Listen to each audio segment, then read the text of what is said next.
Vous êtes les bienvenus pour venir investir, sinon d'autres pays pourraient venir à votre place. Face au regard condescendant et aux clichés tenaces, le président du Gabon a élevé la voix à la Maison-Blanche. Aux côtés de ses homologues africains, il a livré un discours frontal affirmant haut et fort la dignité, la richesse et la souveraineté du continent. Un moment fort, symbole d'une Afrique qui refuse d'être rabaissée et qui exige respect et considération.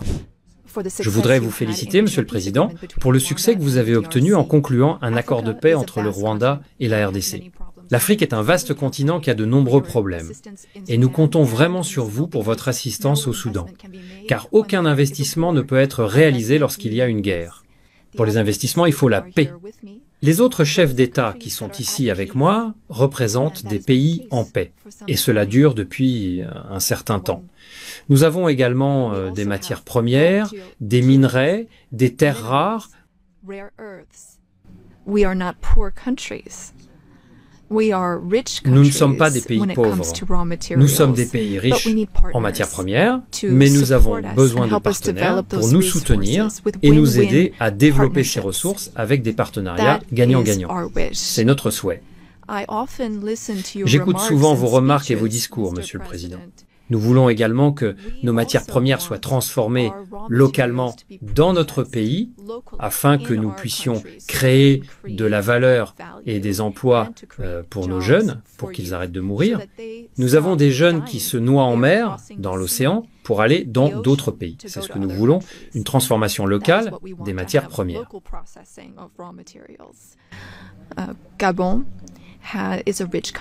Le Gabon est un pays riche. Nous avons plus de 2 millions d'habitants et une grande diversité, des matières premières, du pétrole et des réserves de gaz. Et nous aimerions que ces ressources soient exploitées en utilisant un modèle économique adapté. Depuis notre libération, nous avons changé notre façon de faire du commerce. Nous nous sommes concentrés sur la transparence et les appels d'offres pour quiconque souhaite venir investir dans notre pays. Si vous suivez l'actualité, nous avons également travaillé sur des accords avec l'Union européenne et nous voulions les réviser car nous ne pensions pas qu'ils représentaient des opportunités gagnant-gagnant. Donc, notre marché est ouvert. Nous voulons transformer le manganèse localement, que vous achetez par l'intermédiaire d'une entreprise appelée Aramet. Je suis sûr que c'est plus cher comparé à ce que vous pourriez acheter directement chez nous. Pour effectuer cette transformation locale, nous avons besoin de 8 à 10 gigawatts d'électricité.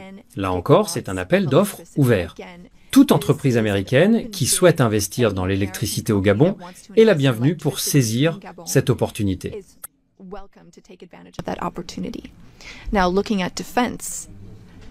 Maintenant, en ce qui concerne la défense, le golfe de Guinée pose problème. Il y a de la piraterie maritime dans cette région et nous voulons travailler ensemble pour la stabiliser. Vous avez dit que vous aviez le meilleur équipement militaire, et c'est ce que nous aimerions avoir pour arrêter la piraterie maritime dans le golfe de Guinée. Nous ne pouvons pas le faire seuls. Nous avons besoin d'un partenaire fiable et fort, qui s'engage et prend des mesures concrètes, des actions réelles. Nous devons également être pragmatiques, et c'est ce que vous êtes.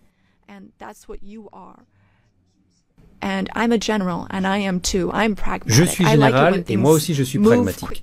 J'aime quand les choses avancent rapidement. Vous êtes les bienvenus pour venir investir, sinon d'autres pays pourraient venir à votre place.